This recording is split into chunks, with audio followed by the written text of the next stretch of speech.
Good morning. Good morning, Miss Grace. Thank you for coming so early. Okay, so, Ah, ako nga pala si Rhea Bandola, 27 years old, so yeah. Valenzuela. So, gusto kong malaman kung paano ang naging buhay mo noon, bata ka pa. Kaya ka ng desisyon na pumunta dito sa Orlando. Buhay ko nung bata ako. Nung bata ako, lumaki ako sa lola ko. Oh, okay. 7 months. 7 months, iniwan na ako ng mama ko. That's why ayaw kong pinag-uusapan ang kabataan ko kasi iba yung kabataan ko sa kayo na ko nandito. Kung ano kayo. That's why I cry pero pigil ako. Yes. Yeah.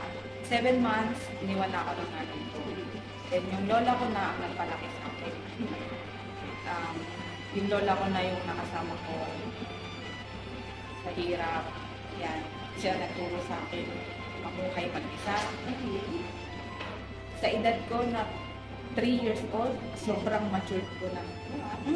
Sobrang tinutulungan ko yung lola ko. Yung napakabata ko pa noon. Nagawa ko ng sariling sikap. Siyempre, probinsya. Laki ako sa probinsya eh. Saan? Sa Bicol. Kaya ako sa probinsya. Tapos, diskarte ko yan lahat. Baon ko, pagkain namin. Kasi alam mo naman, pag sa probinsya, hirap ang buhay. Diba?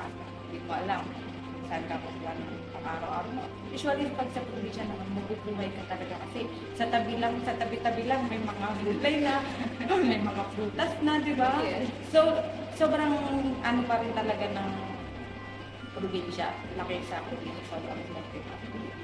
Then, nung nag-11 years old ako, kailangan kong lumipat dito sa site ng sa nanay ko. 11 years old. Ayoko kasi gusto ko yung lola ko, I mean, yung pag-aalaga sa akin ng lola ko, mas maibalik ko. That time kasi ang lola ko sobrang matanda na din. Then, sa edad niya na 79, na mild stroke na siya. So, wala ako nung sa tabi niya nung nangyari yun. Kasi nandun ako sa nanay ko. Pinilit ng nanay ko yung lola ko, dahil ko pag-aralin na grade 4. 11 years. Saan naman? Dito sa Valenzuela. Kaya dito na ako nag-aral ng grade 4. Then, ayoko man, kasi syempre nanay ko. Yes, bata ka pa oo. din. Kaya, sige, okay ka ako.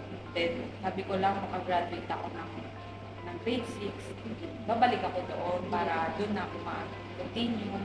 Then, mag-work kasi meron dito. Pero, hindi na nangyari yun kasi yung namatay yung lola ko na so lumala yung sakit niya. High school ba? High school na ako, lumala yung sakit niya hanggang naapektuhan na yung heart niya. Siya lang mag-isa po tayo. Sa bahay siya na lang mag-isa nung naiwan. Pero nung nagkasakit siya, nalipat siya sa side na sa anak niya na nakapatid ng anak ko. So yun na lang yung nagtalaga. So, yun. Nung nawala na yung lola ko, dito na ako nag-isa namin.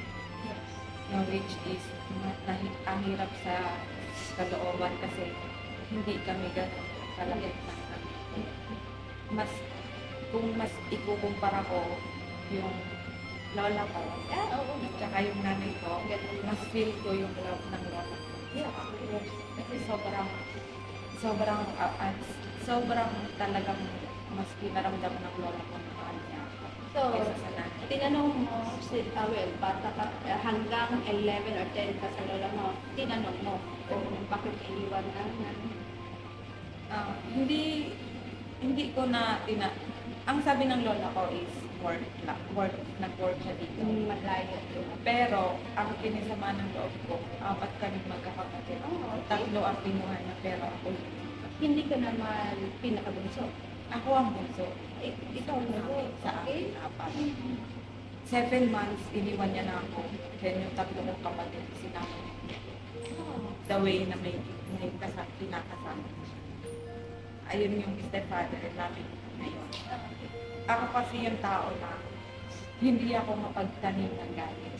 Ako naman, okay naman kahit pain na yung nararamdaman ko, okay lang. Smiling pa rin ako. Yun, para nung nandito na ako sa kanya, doon ko na ano na, kaya siguro niya ako hindi ko yan. Tapos nung dawin na nandito na ako sa kanya, hindi ko pa rin na-feel na hanggang ngayon din naman, pero hindi ako lang ganun sa kanya. So, okay. Naging mabait ka ba na estudyante? Oo. Okay, okay. Sobrang bait ko. Yes. Opo. Sobrang bait ko. I mean, hindi ako mabarkada. Hindi ako mabarkada. High school, hindi ako mabarkada. Ako kasi tahimik lang talaga ako. Tahimik lang ako pag hindi mo ibuin, hindi rin ako ibo. Yun. Oo, hindi ako. Tapos yun ng high school, nakapunta ka ba ng college? Nagkaroon ka ba ng, habang nag-high school ka, nagkaroon ka ba ng pangarap na papasok ako ng college para makatapos? And then, Yes. Nung nag-graduate ako ng high school, ako sa TESDA. Anong gusto mo maging? Gusto kong maging HRM. Okay. HRM or yung IT. Okay. IT. Alam ko, flight attendant. Yung IT. Yan, gusto ko. Dalawa dyan. Wala kami pera. So, naisipan ko mag-work. Nag-work ako, nagkaroon ako ng Ganon ba din ang nangyari sa mga kapatid mo? Hindi din sila nakaka-college? Hindi. Lahat kami hindi kami nakaka-college. High school lang talaga kami. So, nag-work na din yung iba. Tapos, yun, nag-work ako. Ang plan ko, mag-work ako, mag-ipon ako, Yeah. para may pocket na ako, may cash down ako. Pero, hindi ko na natuloy yung gusto ko, yung goal ko, kasi nakaranas na ako kumita. Okay. So, first work ko, ang plan ko, makaipon lang ako, mag-aaral ako ng college. Pero nung naranasan ko ng kumita, magkapera, nawala yung goal ko. Nawala sa isip ko na. So, doon na. Natutok na yung isip ko sa pagkatrabaho. Which is, nakatulong naman ako sa pagkakulang ko kasi bibigay ako kapag Kasi nakatira ka pa rin sa bahay mo. nung time na yun, wala pa ako baby. Oh, yes. Nakatira para sa nanay ko. Yes. And then hanggang like 2 years, 3 years, work ka rin. Hindi ka pa nag-aaral. And then hanggang sa kailan ka umalis sa poder ng nanay mo? Hindi ako umalis. Oh, okay. Stay ako.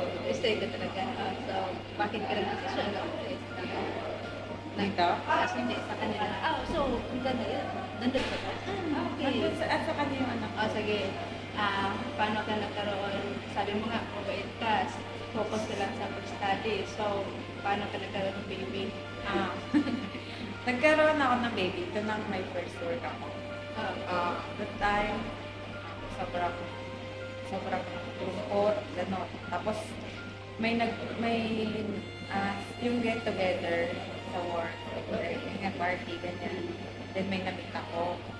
Noong una, wala pa sa akin, parang sinasabi ko lang, hindi, titignan ko lang to, ito ganyan. Ako pala yung tinignan.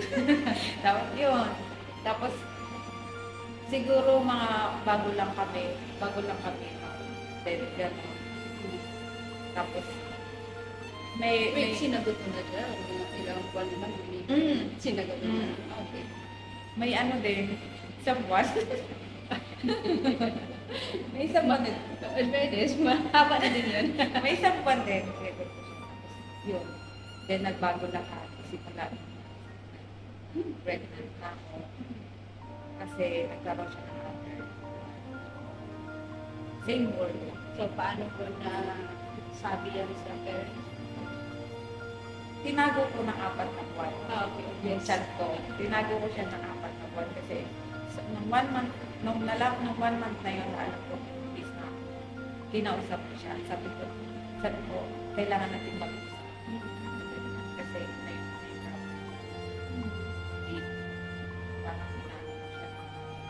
gawin. Kasi bago pa lang gusto ko na iparang sa nanay ko para alam ko kung ano dapat gawin. Pero sabi niya, nung nalaman niya, hindi pa daw siya handa. So, the way na yun, inaway ko siya. Sabi ko, isa kung ano-ano na sinabi ko sa kanya, masasakit na alam ko deserve na bakit ngayon sasabihin niya, hindi pa handa. Tapos, nawalan kami ng contact. Hindi siya nakipag-usap sa akin. Sa mga text ko, hindi na siya nagre-respond sa tao ko. Ipag-pupunta ko sa kanila, wala siya lagi doon. So, yung nanay niya kasi lagi kami sa kanya. So, 4 months yun. Ako, ang dala, ako dala mag-isa.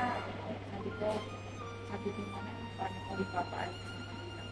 Kasi, siyempre, kung ako lang, ang hirap ipaliwanag, diba? So, ang gusto ko lang sa kanya, sabi ko, Samahan ka. oo, kung hindi mo man kayang tanggapin, kung hindi pa naman, hindi mo ako kayang panagutan, gusto ko makaharap mo lang ang magulang ko at malaman Yun nila, lang sinabi niya sa kanya. oo, at malaman nila na ikaw ang tatay ng anak ko. Yun ang sinabi sa kanya. So, sumang-ayon naman siya. Oo. 4 months na nararamdaman, na-feel na ng nanay ko na may nagbabago sa akin. Kasi lagi ako tinatanggap pumasok. Tapos pag nasa bahay ako, lagi ako may nandito. Kasi, so, maano na siya eh, nahalata na siya. Tapos, nung hindi ko na kaya, kasi sobrang hirap na ako dahil, tumataba na ako eh. Yes. Sobrang na. Sinabi ko na. Tapos, nung pinabukasan, nung gabi, sabi ko sa kanya, bukas pupunta ka. Kasama niya nanay niya. Tapos yun, nung nakaharap niya yung nanay ko, nung time na yun, gusto kami ipakasal. Pero, Okay. yun nga, ang napag-usapan na namin, nakaharap lang siya. Yun. Nakaharap na siya. Medyo nasaktan lang siya ng tatay ko. Nag-father ko. Kasi sinabi niya talaga na. Direct na point siya na hindi ko kaya. So, kahit hindi man niya kaya magpalaki ng bata, nagbibigay ba siya? Hindi. Pareho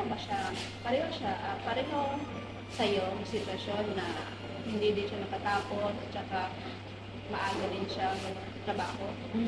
Okay, din, since may work siya, hindi mo siya hindi ka nag-ask na to help you to provide for that. Hindi ko na hinapon.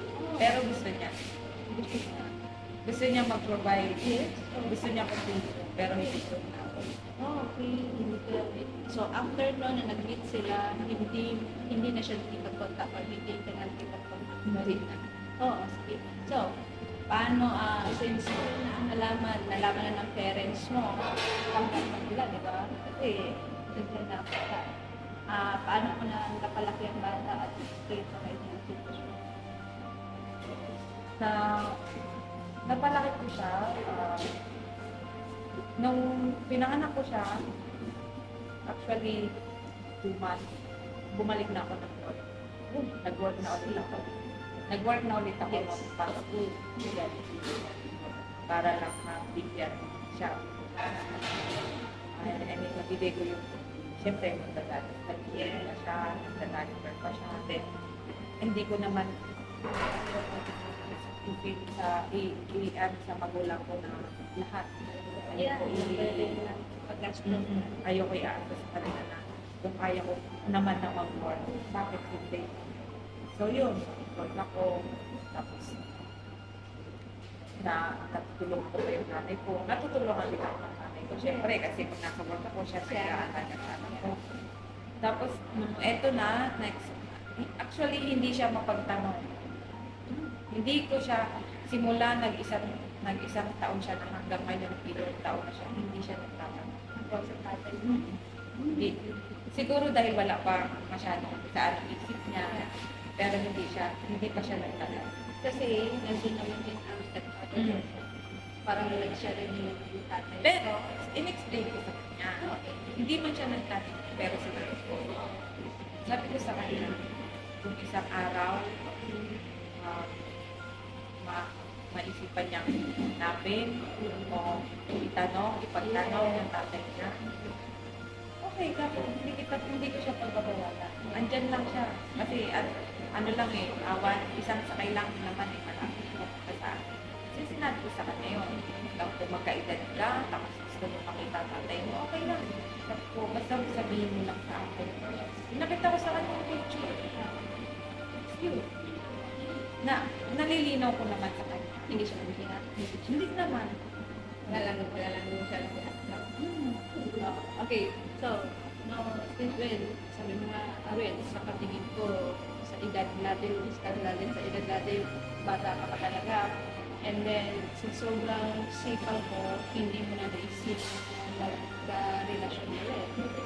Kasi may anak ka na. Hindi na. Meron akong pass. Yung nakwento ko pa sa'yo. Yeah.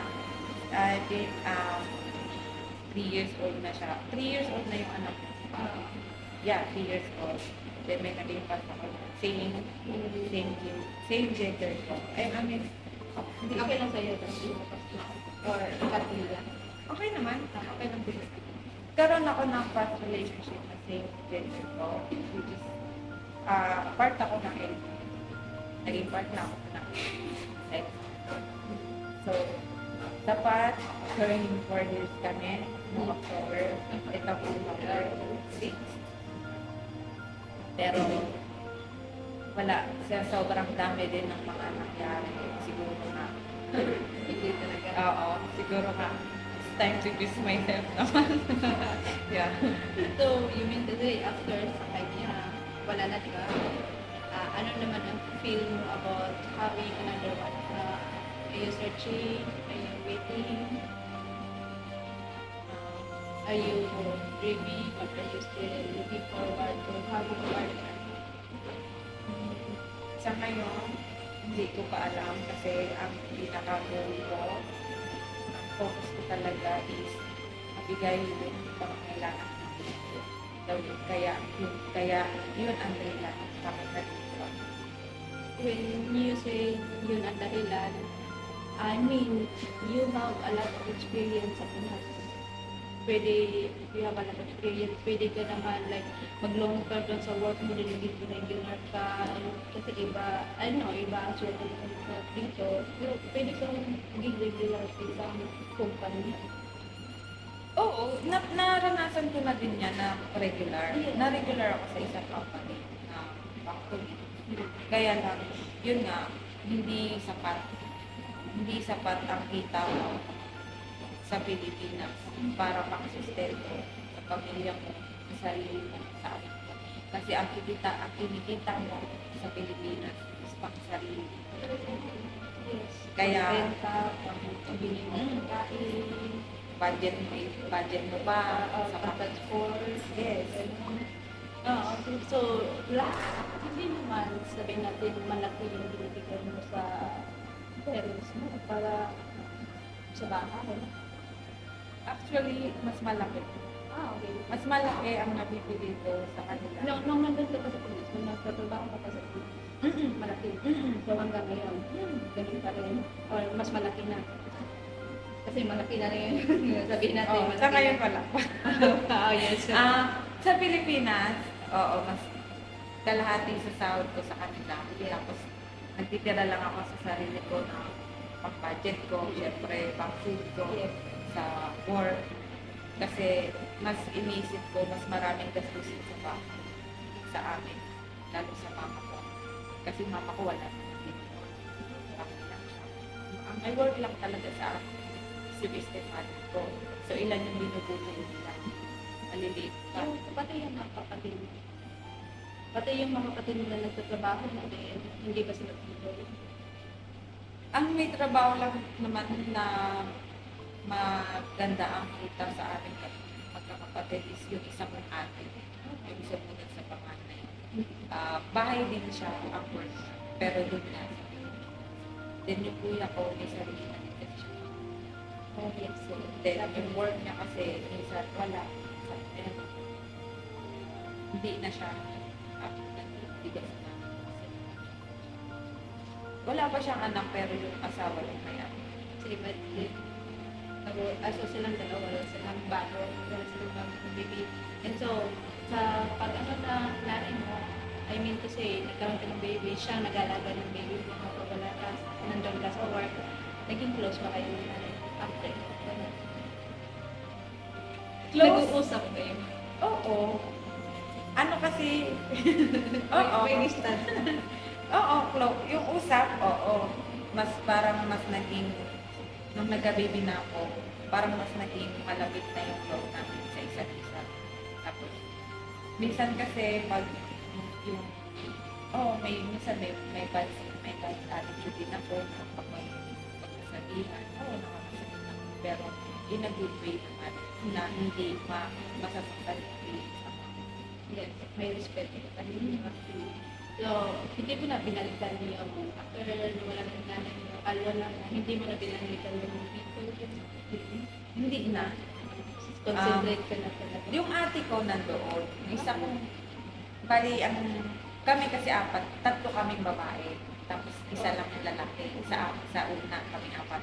Yung ate ko na pangatlo, sa Bicol siya nakapag-asawa. So, my house siya ito. Then, every May, kasi fiesta doon, nagbe-vacation kami. Pero, nitong parang wala na ako na gana mag-vacation kasi yun lang naman yung dahilan na gusto ko doon sa probinsya is yung doon. Yes. So, after Wala. Tagal na rin akong hindi makakabalik. okay. Okay, nalaman ko na yung childhood mo, and then, so, with all these happenings to you, where is God in your life? Where is He? Saan? Yes, where is God in your life? In my heart. Yes, and then, with all these happenings to you, are you discouraged sa buhay mo? Are you discouraged? Or nagtatanong ka ba sa Diyos kung bakit ito nangyayari sa'yo? Oo. Yes. Yes. Oo, nagtatanong ako. Tanong ko na lagi sa kanya. Bakit? Ganito na rin. Which is, hindi ko naman dapat isisi sa kanya. Diba? Kasi ako naman ang gumagawa niya sa kanya. No, because your mother's decision is not yours. May decision na nanay mo, yes, and then napunta ka naman sa mabait na lola. Nung lumalabag ka ng lola mo, she teach you about God, she teach you about praying, she teach you, nagsisimba kayo. So, siya namin na Bicol, lalo kapag may doon. Kasi ang simbahan sa amin is malapit lang talaga. So, yung lola ko kada umaga nasa simbahan. Lola ko. Sinasama nga lang ako niyan. Lagi ako nakatingin sa kanya, lagi ako nakatingin sa kanya. Since yung maliit pa, hindi pa nag-aaral. So, hindi ka talaga lumayo sa side nila ng mga baby ko. So, hindi nahirapan yung kasi baby ko kasi hindi na, kailangan mo pa ng breastfeeding. Oo. Nahihirapan siya kasi pinento naman niya sa akin. Then, yung isa ko, minsan nakagalaga niya sa akin. Pinento niya. Yung pag sobrang iyak na daw ako, kailangan pa nila magsaing. Saing? Bakit saing? Yung yung, di ba pag nagsaing ka, yung ibabaw, Oh, yeah. na parang siya, Malambot na. Yung tubig pa din. Oo. Yung tubig pa din. Kumukuha sila, tapos nilalagay sa bottle. Actually, hindi ako nag-bottle. 7 months. Hindi ako nag-bote. Ano? Baso, tsaka kutsara. Hindi ako nag-bote. So, pagkarinig mo, nagtatawa ka na. Oo. Kasi yun ang kwento ng pinsan ko. Sabi ko, talaga, hindi ako nag-bote. Naman dami makikita ko dito lahat na nakabote. Hindi ko na-feel. So, hindi ka palaro. Hindi ka mahilig maglaro. Bakit hindi ka mahilig Hindi, kasi naano talaga ako, natutok talaga ako sa pagsama sa lola ko sa bundok. Yan, punta kami bundok, kukuha kami ng kahoy. Pag-uwi namin sa bahay ng 5, idip ako sa ilog. Yeah, mga galon-galon. Siguro nagkaroon lang ako ng time makipaglaro sa mga friends ko doon. mga ano lang, isang beses lang siguro, isang beses sa isang araw. Kasi alam mo naman yung mga bata sa probinsya, laro-laro yan, di ba? Pero nung ako, nung mas pinili ko na nasamahan yung lola ko sa tumulong. Kasi makikita mo talaga, kahit sabihin man nila, wala pa tayong decision making or rationality sa bata pa tayo, alam mo, kapag makikita na natin yung pagod ng matatanda, nandun na talaga na maawa. Diba? Ewan ko lang kung sa jeep or yun ang puso ng mga Pinoy, or ewan ko lang kung iba ba ang puso ng mga ibang racket ng mga Pinoy, na basta tayo parang nasa gene natin na maging respeto. Yan. So, Tsaka, yung lola ko, talagang pinalaki ako ng respeto. hindi ka magdating magsama ng loob. Yun ang sobrang pinagpapasalamat ko sa lola ko kasi alam mo yung mga kabataan, di ba, attitude, alam ko naman. Pero yun nga ang sabi nila na kapag lumaki ka talaga sa lola, hindi ko naman sinasabi na lahat. Kapag lumaki ka talaga sa lola, doon mo mararanasan ang totoong hirap na sa buhay. Then yun, paano ka mag-respeto sa kapwa, sa tao. Yun ang, kasi yung lola ko talaga, nire-respeto na siya. Value namin. Siya ang pinaka talagang respeto doon. So, when I ask you about God, where is God in your life? As you said, yes, nagsisimba ka, yes, we pray, but did you expect forgiveness? Kasi sana rin, you expect to forgive, and then to forgive. Or she asked, or you expect na she's asking you for forgiveness. Wala na, hindi ko naman hindi ko na ito. Thankful na lang din na ako eh. Kasi at least lumaki ako sa lola ko, di ba? Yes. Naalagaan ako ng lola ko, palaki ako ganito. Hindi nagalit na respeto kasi yung iba pag lumalaki sa ibang magulang, hindi ko naman nila di ba? Hindi ko naman nila pag lumaki sa ibang mas nagre-rebelde, di ba? Mas nagre-rebelde. Tapos pag nakapunta na siya sa family niya, iba na ang galit niya, hindi niya kaya yung tingnan ng magulang niya na magpag-respeto, di ba? So, thankful pa rin na. I'm glad na nag-meet tayo. Yes, I'm glad to. I'm glad other people. I'm so glad that you love other people. So, hindi ka pa man naghahanap ng partner, but still, hindi ka discouraged sa buhay mo. And for that, thank you very much, Rhea. Life TV. Like, share and subscribe.